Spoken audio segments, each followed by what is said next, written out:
Hi, this is Ian McNabb from the Icicle Works, and you're watching WinkBall.com. Don't go away.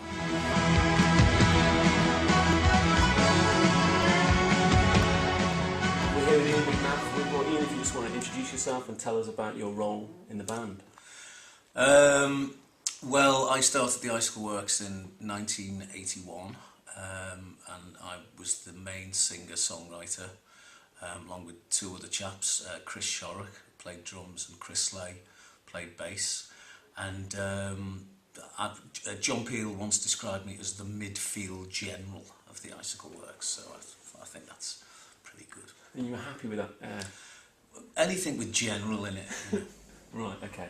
So how did the band form? Did you go and find the members, or did you know each other individually? Well, I was in cabaret bands from the age of 14. Cabaret bands meaning that we played working men's clubs around the northwest area, doing cover version songs of the day, whatever was in the charts, which was actually quite difficult in the mid-70s because it was all like 10cc and Queen and everything, so we all breathed a sigh of relief when punk came out because it got a lot easier, you know.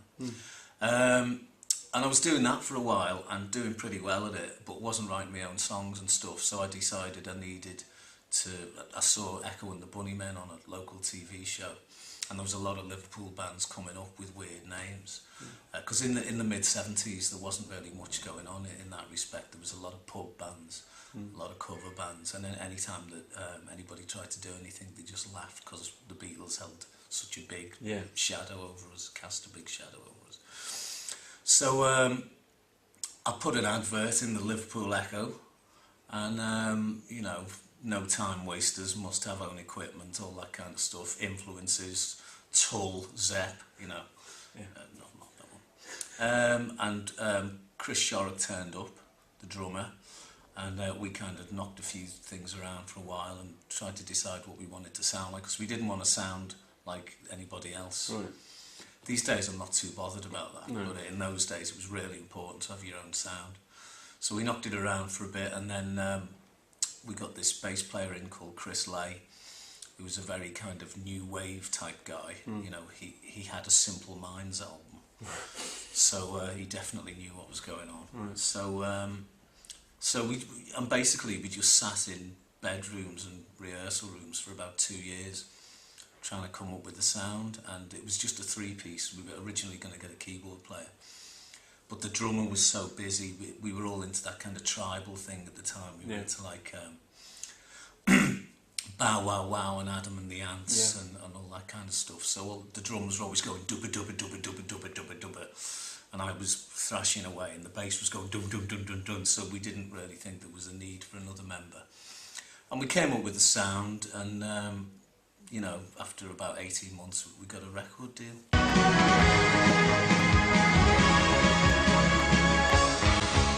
I'm interested in what you say about the sound, because you talk about the arrival of punk, and obviously that's very simple, very simple melodically.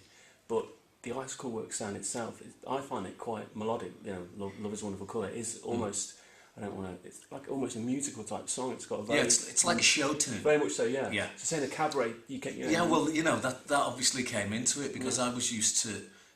I've always thought of songs as not being riffs or rhythms and stuff. I think songs have got big choruses, you know, almost like to the point where I can see myself, you know, walking down some stairs with all the sort of fantails behind me and belting out there. Yeah. A lot of Icicle Works songs have got that. And the funny thing is about revisiting them now, because obviously I've played quite a few of them in my solo shows over the years. But to do like a whole 2-hour set of them and listen to them all, it's like every song's just like got this massive chorus, and whenever we play them, it's quite good for me, because the verses are so fast and high because I was young and excited and all like, and now the chorus, and by the time we get to the chorus I'm usually out of breath because of smoke these days. So I go to the chorus, which is inevitably higher than the verse, and the audience all sings it, so I can go and then I can join in halfway through, so that's a blessing. Oh, right, okay. So the name The Icicle Works, who actually came up with that? It's very distinct, Well, you couldn't be called, in those days you couldn't be called, you know, the Renegades or, you know, Billy and the Stiffers, you know, you had to come up with something. The Stiffers wouldn't go down. That wouldn't fly, you know, that just came up in my head from nowhere. I don't know where that came from. Because there was bands with names like, you know, we'd listen to John Peel and be like, Orchestral Manoeuvres in the Dark. Yeah. I mean, that's even hard to say now. The Teardrop Explodes, Echo and the Bunnymen, China Crisis, what was the other one? Nightmares in Wax, you know, just all these off the scale names. So we thought we'd have to come up with something clever. And for a long time we couldn't come up with anything clever. And also it's got to be a the and an adjective and a noun. Yeah. So I was reading a book by a guy called Frederick Paul, Science Fiction Short Stories. And there was a story called The Day the Icicle Works Closed. And I just went, well, you know, the Icicle Works, you know, it works both ways, as in the Icicle Works, or the Icicle Works, a place, as in somebody who works in a place where they make icicles, you know, all that kind of stuff. Was it a eureka moment? Did you think, yes, straight away? No, did you have another, was there another possible name? I never really liked it, to be honest with you. I wanted to call us the Dead Grateful, because we were just all dead grateful we didn't have jobs, you know. No, but it seemed to work. It's one of those things when you're trying to get a name for a band, not everybody likes it. And some of the worst named bands are some of the best bands. I mean, the Beatles is a terrible name, but you don't think about it now. So the Icicle Works was like, went round the room, it was like, what do you think? And everyone sort of shrugged and went, yeah, well, unless you can think of anything better. We'll go with it. So it stuck, you know, and that was it. And so the Icicle Works, it still is.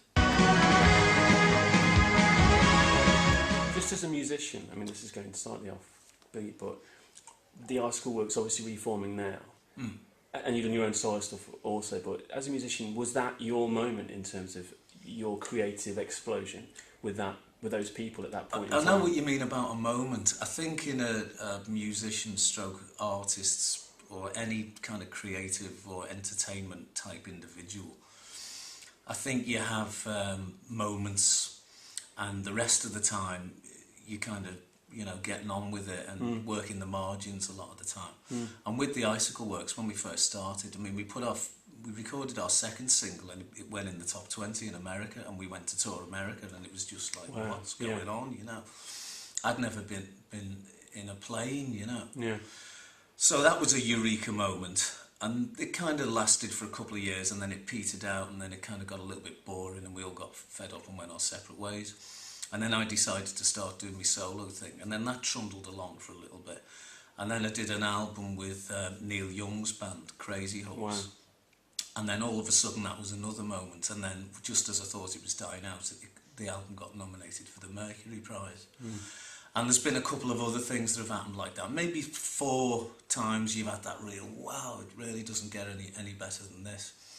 But I think the first cut is the deepest, and you know, when that first happened to us, you know, when you've been on the dole and you've been to university and you're kind of struggling, you haven't got any money, and you know, you're always cold. Yeah. You know, to be in that situation where suddenly you find yourself getting picked up from the airport in a limousine in San Francisco, you know, and you know, you haven't even got a credit card, you know. That was a eureka moment, and it doesn't really get any higher than that, you know. And as an artist now, as a songwriter or creative individual, do you think that back then you were better, or would you say that as an artist it was just because people were focusing on you more? I mean, in the sense that people like McCartney and Layhe, people say that you know, those 7 years of, you know, they were like Picasso. Yeah. And then they're still great, but they faded. Yeah. Do you think that's true, or is it just? I don't really know. You know, what I do know is that whenever I play with the Icicle Works, you know, you can add a couple of noughts to the amount of people who come and see us, because I mean, I do it pretty good with my solo thing, and it keeps me going, and I make a good living, and I get cover versions, and I've got a song in the new Julia Roberts movie, which is great, but nobody really hears about stuff like that. Whereas if does that affect bother you as a you know, do you think that this is a great song, this would have been great on the first Icicle Works album, or does it matter? Well, you do think things like that. I mean, I've written stuff that I think's a lot better than anything the Icicle Works did, but I'm not the judge, you know. I'm the guy that makes it. Yeah. It's His Majesty the punter who decides if it's any good or not.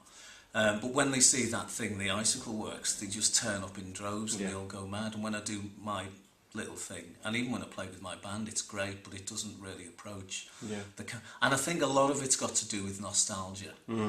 You know, I think when people hear like Love Is a Wonderful Colour, they go, yeah, and it just reminds them of a moment in time. And then they hear a new song that may or may not be as good, or maybe even better, and it gets a polite round of applause. That's how it works. Speaking about nostalgia, whose idea was it to get back out on the road and move on? Well, we did it. I mean, we stopped touring and stuff in the late 80s, but then somebody realised 5 years ago that it was the 25th anniversary, and everything's become terribly anniversary conscious now, hasn't it? You know, they're even having like anniversary editions of films that weren't any good the first time round, and you know, everything seems to get better as it gets. You know, people get turned into geniuses when they die. Have you noticed that one? Hoping. So we did the 25th anniversary, obviously 5 years ago, and it was a big success. And then it was like, well, it's the 30th anniversary next year. Should we just put some tickets on sale and just see what happens? Spoke to the promoter, they went, yeah, no problem. And yeah, you know, fortunately, all the same people are all going to turn up again. We know them individually by name. We can't start, Bert's not here. You kicking it's off in Manchester, is that right? Yeah. Why not Liverpool for the 30th? It was, well, we decided we were only going to do 4 shows, because the less shows you do, the more people go, and you do them in, you know, the right places. Yeah. So we decided that we didn't want to start in Liverpool because we'd be too nervous. You know, we want to have at least 1 gig under our belt. So we thought we'd start in Manchester. Yeah. And then somebody, about 3 weeks later, somebody realised that it was actually the date of the royal wedding. And they were thinking of maybe we shouldn't do it, and it's like, I just think everybody's going to be sick of the royal wedding by 9 o'clock that night. They'll probably come. Yeah. You know, so anyway, we're hoping. We were talking about Bowie just before we kind of started the interview. Just the classic question: if you could have one album you could listen to for the rest of your life, what would it be? The Desert Island question. The best of David Bowie. Really would be Bowie? No. Oh, that's such a tough one. You know, today, you know, actually I'm on a Bowie thing, so I'll probably have to say low Bowie. In bands of the current scene, is there anyone you listen to and think, yeah, I rate them, they're good? Yeah, I really love the Coral. I think they're a great band. I really like Fleet Foxes. Yeah. There's a couple of others. You know, I'm getting like my dad now. I can't remember the names of the bands, but I like the beat. Yeah. And you can hear the words. You know, there's a lot of what I do. I listen to the radio. I tend to like individual songs. Well, that's what I mean. As a songwriter, you're able to strip away the fashion and the actual zeitgeist and just hear it as a musical piece. Well, the funny thing is, you get so much hype these days about before a record comes out, they're on the front cover of every magazine, and you know, they're just everywhere. And then the big moment comes when you go, oh, I've heard about this lot, and they come on the radio. Yeah. And I just sit there listening to it and just analysing the production and how they've done it. And you know, as a songwriter, because I'm very critical of what I do. I think I should be critical of what others do. And there's a band around at the moment, Metronomy, I think they're called, Metronomy, something like that. They're really good. Yeah. And I just listen to it and I go, yeah, that's really well constructed. Oh, it's a great song, and I don't care who they are or where they're from or what they look like. I just listen to the song, and then I, you know, go and download it. Yeah. And don't buy the album. So I'm guilty. No. Your own influences, you talked about the cabaret stuff when you were younger. I mean, you're a big Zombies fan, is that right? Yeah, yeah. So in terms of how you created your own sound with your band? Well, you know, I'm a fan of anything that's really good. You know, I mean, you know, I don't like Bon Jovi, but I love Living on a Prayer. Yeah. You know, it's that kind of thing. Record. It's just that is so well done, and you can't argue with success. You know, when you walk into a bar or a club and somebody's record comes on and you just see everybody going mad, you go, well, that's either really great or the beer is incredibly cheap in here, you know. Sorry, what's the question again? It was just about how you actually came up with your sound for the article, that idea that you... Well, the thing that is difficult, especially for me, where I came from with being in cabaret bands, was that we had to learn 5 40 hits a week and emulate them. So I started off emulating lots of different styles and copying people and learning how to do it from copying people. Yeah. So when it comes, then you go, well, what do I sound like? Because I've only ever played these songs. So then you write a song, and like your first few efforts, you know, people would say to me, oh, you know, it sounds like ELO. Yeah. You know, it sounds like 10cc. It, you know, never sounded like the Beatles, by the way. And I mean, obviously, I was going to ask you, but as you mentioned it, were you a Beatles fan as a song? oh, absolutely. You know, but I wasn't really into pop music when I was, you know, 12, 13. I was into football and the Apollo generation. I was into the space program. I was a proper nerd. I thought pop music was stupid because I heard a record on the radio in passing, and I went so because my mum used to play Frank Sinatra and stuff, and I always liked that. And then I heard boom dim boom boom dim. Last night I heard my mama singing a song. Ooh wee chirpy chirpy cheep cheep, and I went, that's rubbish. So I turned off from it.